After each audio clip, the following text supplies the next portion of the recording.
April 1457, a banquet hall in Wals, 200 noble women sit beside their husbands, dressed in silk, drinking wine, celebrating Easter. By sunrise their husbands will be dead, impaled in the courtyard. And these women, these daughters of aristocrats, who had never touched dirt in their lives, will begin a death march to the mountains. One of them was named Voika. 23 years old, married for 2 years. Her hands had never held anything heavier than a wine cup. Within a week, those hands would be raw meat, nails torn off, bones visible through the skin, as she dragged stones up a cliff to build a castle for the man who murdered her husband. She worked until the clothes rotted off her body, until there was nothing left to cover her, until she couldn't tell her own blood from the rocks. She carried Datvo. Ika was one of 200. Most of them died on that mountain. And this was just the beginning. What Vlad Dracula did to women was not a side effect of war. It was the strategy. It was the message. It was the point. He impaled mothers next to their daughters. He had wives flayed for failing to sew a proper shirt. He turned female badas into warnings so horrifying that the Sultan of the Ottoman Empire, the man who conquered Constantinople, took one look and turned his army. Around Hollywood gave you a vampire who seduces women in castles. History gave you a monster who destroyed them in public squares. This is what really happened not to Vlad, but to them, to the women history decided you should never know about. Asterisk history remembers the monster. It forgets the victims. That's what we're here to fix. This is Bloodstained History. If you want to support the channel, leave a like and subscribe so you don't miss what comes next. Asterisk now.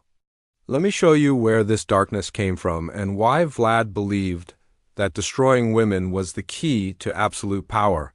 But where did this come from? Why women? Vlad spent 6 years as a child hostage in the Ottoman Empire. He watched. He learned. Terror was a tool. Bodies were messages. And the fastest way to break a society was to break its women. When he returned to Wallachia, his father was dead.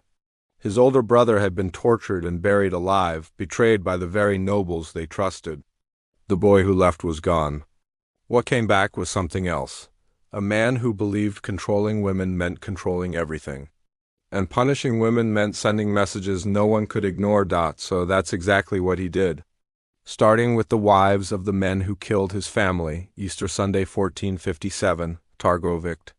The noble families of Wallachia have gathered at Vlad's palace for a feast.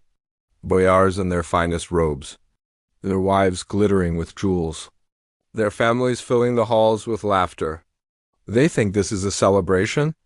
They're wrong. During the banquet, Vlad stands and asks one question. How many princes have you known in your lifetime? Nervous laughter. Even the youngest noble has seen 7 rulers come and go. The oldest has witnessed 30, each one betrayed, each one murdered, each one replaced by another puppet. Vlad nods slowly. That is the problem. The doors slam shut. Guards pour in. Within minutes, the old boyars are dragged outside and impaled in the courtyard. The screams echo through the stone walls. Voika hears her father-in-law begging for mercy. Then silence, but for the young nobles and their families, Vlad has different plans. Still wearing their Easter silk, the wives and daughters are chained together. Voika feels the iron close around her wrist so tight it cuts skin. Her guard shoves her forward. She falls. The woman beside her helps her up. Before they march, Vlad makes them watch their husbands raised on stakes in the courtyard. Some die quickly, some don't. Voika finds her husband in the forest of Badas. He's still alive, still calling her name. She can't go to him. She can't look away. Then the march begins. 50 miles north, through forests, through mud, through rain, no food, no rest. Women who had traveled their whole lives in carriages now stumble barefoot over rocks. Some collapse on the first day. The guards don't stop, they drag them. When dragging becomes too slow, they leave them behind. The wolves do the rest. When they finally reach the ruins of Ponari Castle, Vlad is waiting. You will rebuild this fortress with your hands. According to the Cannacasino Chronicle, they worked for months. The silk dresses went first torn by stone, soaked with blood, rotted by rain, then the undergarments. Soon there was nothing left on their bodies. 200 noble women exposed to the sun and cold, carrying rocks up a mountain with their bare hands. Voika's hands split open on the third day. By the second week she couldn't feel them anymore. The woman beside her, a countess who had never lifted anything heavier than embroidery, fell from the cliff on day 12. Her body tumbled down the rocks. No one was allowed to stop. No one was allowed to look. At night they slept on bare stone, no blankets, no shelter, huddled together for warmth like animals. The mountain cold cut through their broken bodies. Some women didn't wake up. Their bodies were dragged aside and the work continued. They ate what the guards threw at them, scraps, bones with bits of meat still clinging to them, water from puddles. Women who once had servants to pour their wine now fought over muddy rainwater. The chronicle says many died from exhaustion.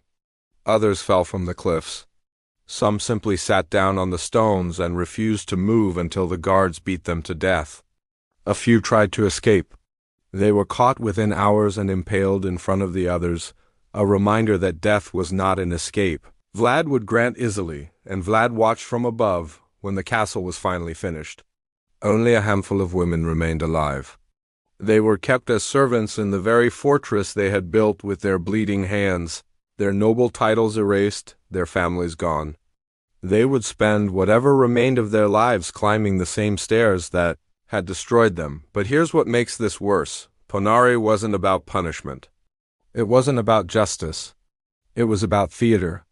Vlad wanted every noble family in Wallachia to know what happened to the women of his enemies.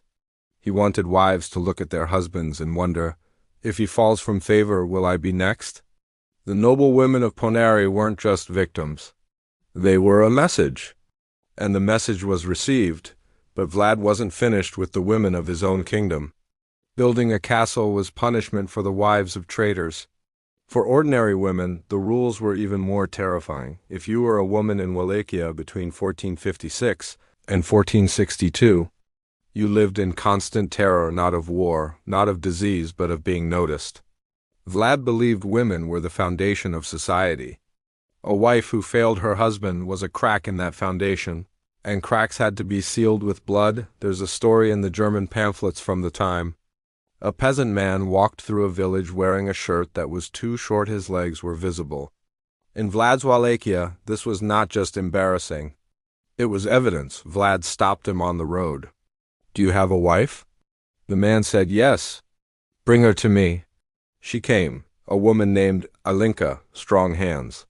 She had probably spent her whole life working, cooking, cleaning, raising children, sewing when there was time. Vlad looked at her with the same expression he used for inspecting cattle. "Why does your husband walk around dressed like a beggar? Is there no flax in your home? Are your hands broken?" She tried to explain. The children needed care, the farm needed work. There wasn't enough time. There was never enough time. Vlad's response was immediate. What they did to her lasted hours. The village was forced to watch. When it was over, what remained of her was raised on a stake in the square. Her body left there for days, a warning no one could ignore. Then Vlad found another woman for the widowed peasant. He looked at her and spoke slowly so everyone in the village could hear. "Make sure his shirt is longer, or you'll share her fate." This was the law in Vlad's Wallachia, not written in books, but written on bodies. Adulterous wives were flayed in front of their families, their husbands forced to watch. Widows who remarried too quickly were impaled, their bodies displayed at crossroads. Women who failed to meet his standards faced punishments. The chronicles refuse to describe in detail. One account describes a woman accused of being unfaithful. Vlad ordered her taken to the square. What they did to her body took hours. The crowd was forced to watch. When it was over, what remained was raised on a stake as a warning. The message was absolute. Your body does not belong to you. It belongs to your husband, to your family, to the prince. Fail any of them, and the punishment will be beyond imagination. Women stopped leaving their homes unless necessary. Wives checked their husbands' clothing obsessively, terrified of a loose thread or a short hem. Mothers taught daughters that survival meant one thing: be invisible. This was not the reign of a vampire. This was the reign of a man who understood that the fastest way to control a population was to terrorize its women. Was Vlad a product of his brutal times, or something worse? Tell me what you think in the comments, but before you decide, let me show you what he did to the women of his enemies. Winter 1462. Vlad has crushed the boyars. His own people are frozen with fear. Now he turns south toward the Ottoman Empire. This isn't a war of conquest. Vlad doesn't have the army for that.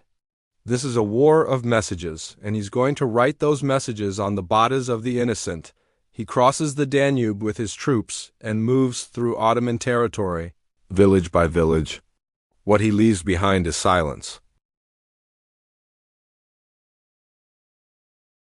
In a letter to King Matthias of Hungary dated February 11, 1462, Vlad wrote with the precision of an accountant, 23,884. Turks and Bulgarians were killed, not counting those burned in their homes or whose heads were not presented to our officers. Entire families. No one was spared, but the killing was only the beginning. The survivors were gathered for something special. Picture a Bulgarian village on the Danube. The initial attack is over. The men who resisted are dead. The survivors, mostly women and their families, are herded into the town square. They expect slavery. Slavery is what conquerors do. Slavery would be mercy. Instead, the stakes come out. A mother clutches her daughter. Soldiers grab them both, but they don't separate them. That would be too easy. Vlad wants families to die together. He wants mothers to watch. He wants daughters to hear. The stake isn't sharp. It's rounded, greased with oil, designed not to kill quickly, designed to let the body's own weight do the work slowly, over hours, sometimes days. The mother watches her daughter raised into the air. She hears sounds that will echo in her skull until her own death, which comes minutes later on the stake beside her. When Ottoman scouts arrived days later, they found what one chronicler called a forest of the impaled. Bodies arranged by height. The tallest stakes held the most important captives. Families hung together. That was the point. Some were still alive, their bodies moving slowly in the wind, and this was one village. Vlad did this along the entire Danube, dozens of villages, thousands of bodies. The river itself was said to be stained for miles. By June 1462, Sultan Mehmed II had seen enough. He gathered the largest army in the world, 100,000 men, and marched toward Wallachia to end Vlad once and for all. But Vlad had been preparing for this moment his entire life. Outside Targovik, the Ottoman army stopped. The soldiers in front began to scream. Some turned and ran.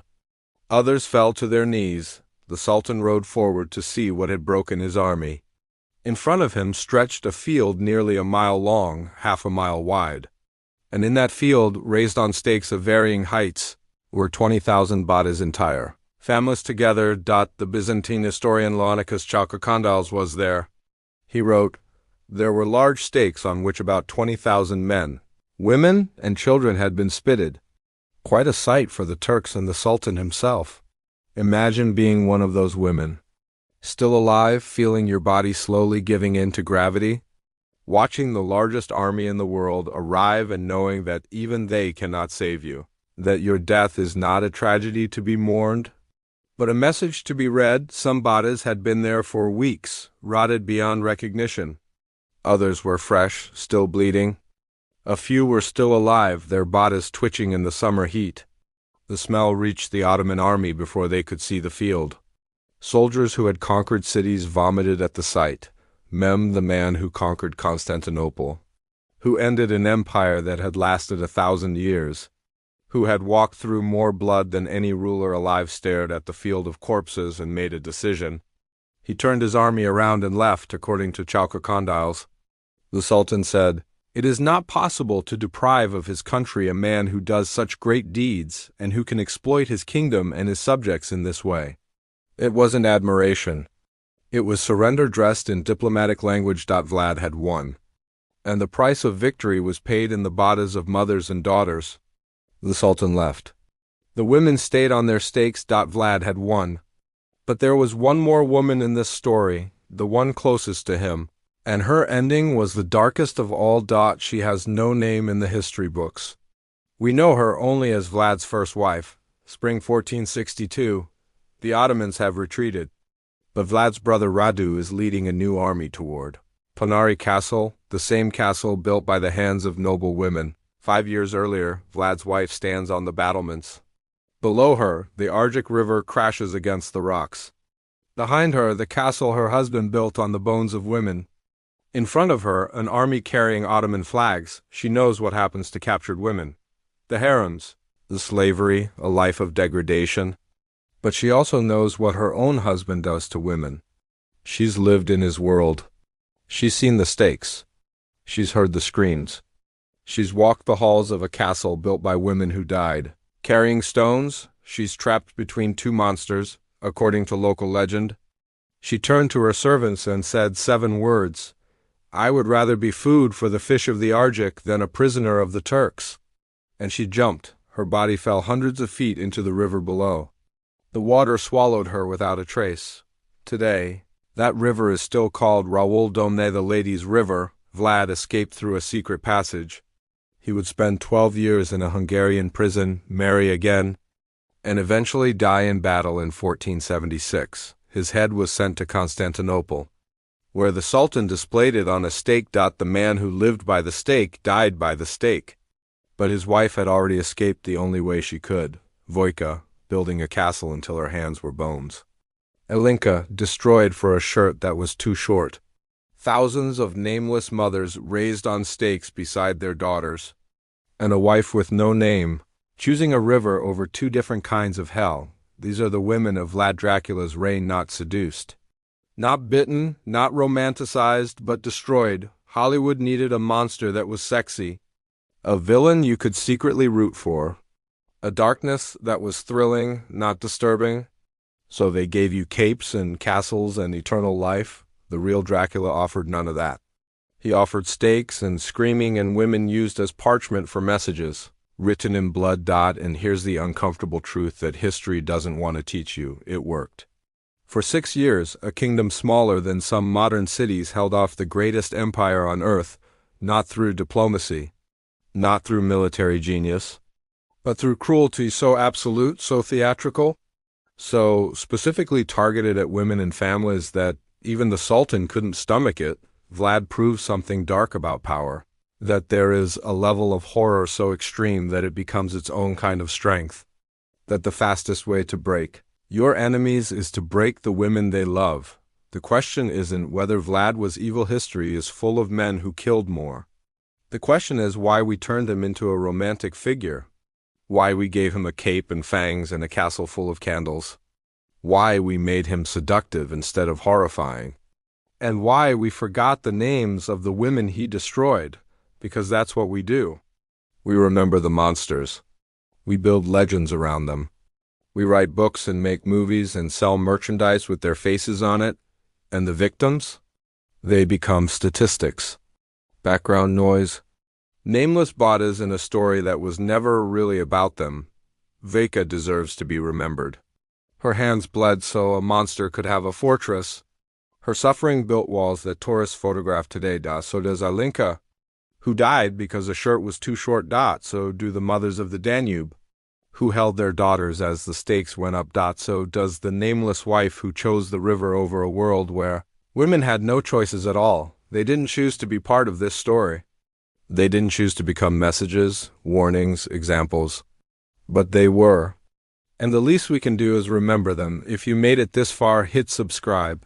Today, tourists climb the 1,480 steps to Ponari Castle. They take selfies at the top. They buy Dracula t-shirts in the gift shops. They post photos with captions about vampires in Transylvania. They have no idea they're standing on a mass grave. The stones beneath their feet were carried by Vojka, by women whose silk dresses rotted away as they worked, by mothers who watched their daughters fall from cliffs and weren't allowed to stop. Every step up that mountain is a step on someone's suffering. Every photo is taken on someone's grave. Every smile is in a place where women screamed until they couldn't scream anymore. Hollywood gave you fangs and romance. History gave you stakes and silence. Now you know the difference, but Vlad wasn't the only ruler who understood the power of cruelty against women. There was an empire that perfected this horror centuries before Dracula was born, an empire that made Vlad look almost merciful. What the Mongols did to Baghdad's royal family was a warning to the world. Asterisk.